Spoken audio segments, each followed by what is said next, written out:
예, 안녕하세요. 단실입니다. 오늘은 돈 관련된 얘기로 시작을 해볼 거예요.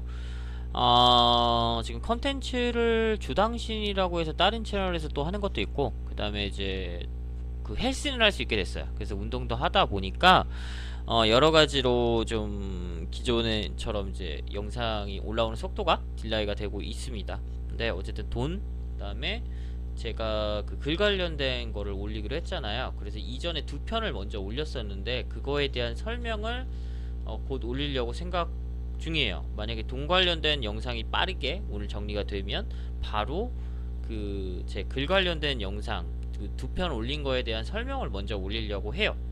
네, 그래서 잠시는 여기까지 하고 돈 관련된 설명 들어가겠습니다. 자, 돈, 머니, 영어로 머니죠. 돈이란 무엇일까요?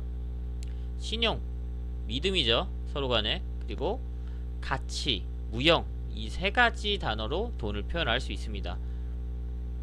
여기서 한 가지 의미 드는 게 있으실 거예요. 신용이란 가치는 아마 평소에 많이 들을 거예요, 여러분이. 근데 저는 돈을 무형이라고 설명을 했어요. 왜 무형이냐면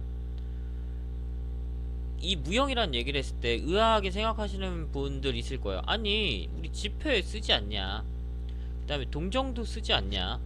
그러니까 뭐 100원짜리, 1000원, 100원짜리, 500원짜리, 뭐 1000원짜리, 만원짜리, 5만원짜리, 달러, 뭐 유로 가면 이제 유로 화폐 이거 쓰지 않냐? 우리 화폐 쓰지 않냐? 왜 돈이 있는데 이걸 돈이라고 하지 않냐? 왜 무형이야? 라고 하시는 분들 있을 거예요. 근데 잘 보세요. 얘는 뭐죠? 얘도 어느 시점에서는 돈이에요. 이거는 이제 상평통보고 이거는 스페인 은하가 본 것 같아. 은화. 이건 금화예요. 이건 조개 껍데기죠. 옛날에 선사시대 이럴 때는 조개 껍데기를 돈처럼 쓰는 시절도 있었다라고 해요. 이거 실질적으로 역사적으로 있는 내용이에요. 조선시대에는 상평통보를 돈으로 썼죠. 근데 우리 지금 이거 돈으로 쓸 수 있나요? 물론 상편통보나 은하나 금은 금이나 은이 이미 어느 정도 가치를 갖고 있기 때문에 그걸 돈으로 전환한 다음에 쓸 수 있죠. 그 다음에 상평통포도 그렇고 여기 있는 은하, 금화, 조개껍데기 포함해서 역사적인 가치가 있고 유물이라고 판단되면 팔아서 쓸 수는 있죠. 근데 지금 당장 얘를 돈이라고 할 수 있나요? 어느 순간엔 돈이었던 거죠. 그러면 지금 우리 토스, 카카오페이, 그 다음에 여러 은행권에 쓰잖아요. 앱 같은 것들. 근데 여기 돈이 찍어 있단 말이에요. 이거 엄밀히 따지면 뭐죠? 그냥 데이터 쪼가리예요. 여기 6억 원이라고 뜯겨 쓰여 있고 여기 7천 원이라고 써 있는데 우리는 이걸 뭘로 인식하죠? 내가 갖고 있는 현재 돈으로 인식하잖아요. 그리고 이거 실질적으로 어떻게 하죠? 쓸 수 있죠. 쓸 수 있잖아요. 토스에 있는 그 통장 모아기 해서 토스에서 50만 원 찍혀 있고 100만 원 찍혀 있는 거 그거 못 써요? 쓰잖아요. 그럼 우리 이거 뭘 하고 불러요? 돈이라고 부르죠. 근데 얘는 뭐예요? 눈에는 보이죠. 그, 그 갤럭시라든지 애플이면 애플 그 화면에 있는 스크린에 찍혀 있죠. 숫자로. 뭐예요? 데이터 쪼가리. 근데 돈이라고 부르죠. 그러니까 제가 하고 싶 왜 돈이 무형이냐고 하면은 결국 어느 시점에 어느 시대에 돈이라고 우리가 사람이 이해하기 쉽게 무엇인가에 이름을 붙였을 뿐이에요. 그리고 일정한 가치를 갖고 있는 거죠. 그 다음에 이 돈으로 거래를 할 수 있다는 믿음을 갖고 있는 거고요. 근데 돈은 뭐에 붙여든 상관이 없다고요. 종이 쪼가리가 될 수도 있고 상평통보처럼 이렇게 이런 게 될 수도 있고 은하, 금화, 조개 껍데기 심지어 그냥 데이터 쪼가리가 될 수도 있다고요. 그러니까 돈은 사실 사람들이 지정해서 사람들이 인식할 수 있게 그냥 지정을 한 거지 그 개념을 바꾸면 뭐든 될 수 있다고요. 뭐 일례로 들어서 우리가 독립하고 나서부터 지폐를 찍었을 거 아니에요. 1950년도 뭐 아니다. 그건 정확하지 않으니까. 왜냐면은 뭐 6.25 끝나고 나서 1960년도 6.25가 1953년 그러니까 그 이후에 더 한 7년 지나서 1960년도라고 봅시다. 그때는 이런 앱이 있었어요. 통장 은행 거래 어떻게 했어요? 어딘가에는 뭐 수기로 썼던지 전산이 그럼 그때 있었을지 모르겠지만 전산은 좀 그 이후에 도입됐겠죠? 그럼 수기 같은 걸로 썼을 거 아니에요?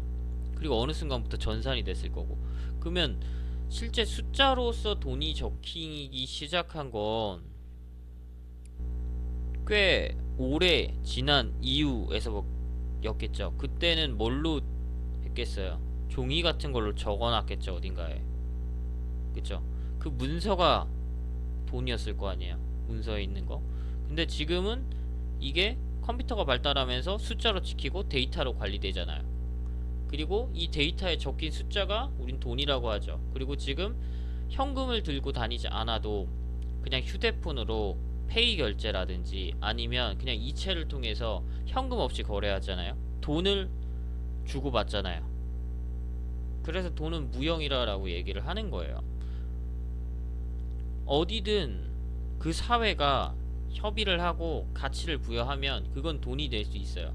심지어 벽돌이라도. 오늘 저기 슈카 방송 이거 영상 전에 보고 있었는데 아르헨티나는 인플레이션이 너무 심해서 특정 가구에서는 벽돌을 산다고 하더라고요. 벽돌은 훔쳐가기도 힘들고 그 다음에 어느 정도 가치는 차라리 갖고 있으니까 그리고 잘 안 상하잖아요. 그러면 벽돌이 뭐 반가격이 떨어진다고 한들 지금 인플레이션이 미친듯이 올라가는데 그거에 비하면 그냥 벽돌을 가지겠다는 거죠. 그러면 벽돌이 화폐가 될 수도 있는 거예요. 그쵸? 그 사회에서 그 국가에서 통념상 거래가 되는 수단이 된다면 아까 조개 껍데기처럼요. 벽돌도 화폐가 될 수 있겠죠. 그래서 무형이다 라고 저는 얘기를 하는 거고, 두 번째로 믿음입니다. 신용입니다. 저기에 찍혀있는 돈 가지고 일단 신용만 얘기하니까 가치에 대해서는 여기선 얘기 안 할까요? 저기에 찍혀있는 뭐 한 1억원 2억원 10억원 이렇게 찍혀있다라고 가정을 했을 때 여기에 있는 거 물론 이제 뭐 10억원이 넘어가는 것도 있겠지만 근데 그런 거 다 빼놓고 저기에 충분한 금액이 찍혀 있을 때 여기에서 우리가 흔히 보는 마트 가서 볼 수 있는 물건들도 그렇고 아파트, 집, 그 다음에 뭐 외곽에 있는 뭐 그냥 단독 주택이든 어떤 슈퍼카든 그 다음에 일반적인 뭐 아반떼, 그 다음에 뭐 버스, 뭐 트레일러 이런 거 다 살 수 있잖아요.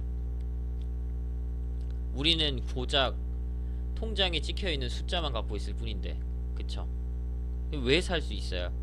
사회적으로 신용이라고 하는 그런 믿음이라고 하는 게 다 구성이 돼 있잖아요. 그러니까 거래가 가능한 거죠.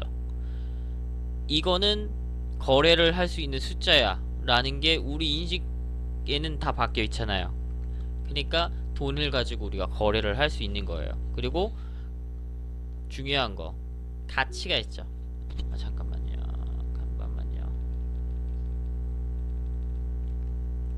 이게 TV가 가끔씩 말도 없이 작동해서.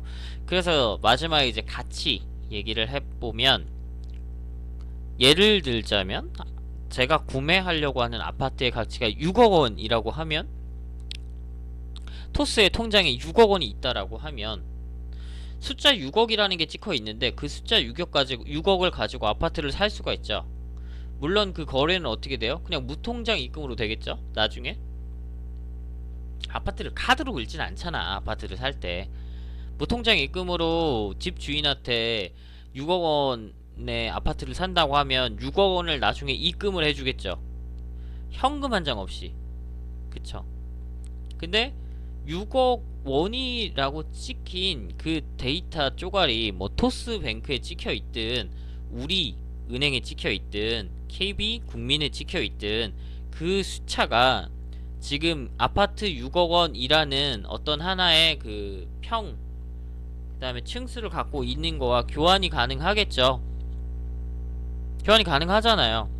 그러니까 가치를 돈은 저장해 줄 수가 있습니다. 그리고 그 가치에 해당하는 물건을 살 수가 있고요, 돈으로.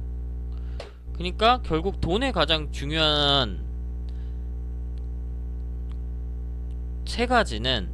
두 가지는 신용. 그러니까 이 돈을 가지고 언제든지 우리가 거래를 할 수 있다. 라는 믿음, 그 다음에 이 돈 6억 원이면 6억 원 아파트를 그 매수자가 있을 때겠죠. 당연히 가정이 매수자가 충분히 매수자가 있을 때 6억 원이라는 내가 지금 현금을 가지고 통장에 6억 원이라고 찍혀 있는 현금을 가지고 집을 살 수가 있다.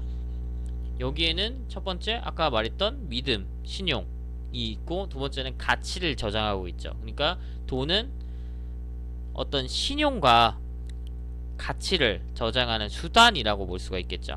그리고 이런 돈에는 사실 딱히 형체가 없습니다. 형체는 정하기 나름입니다.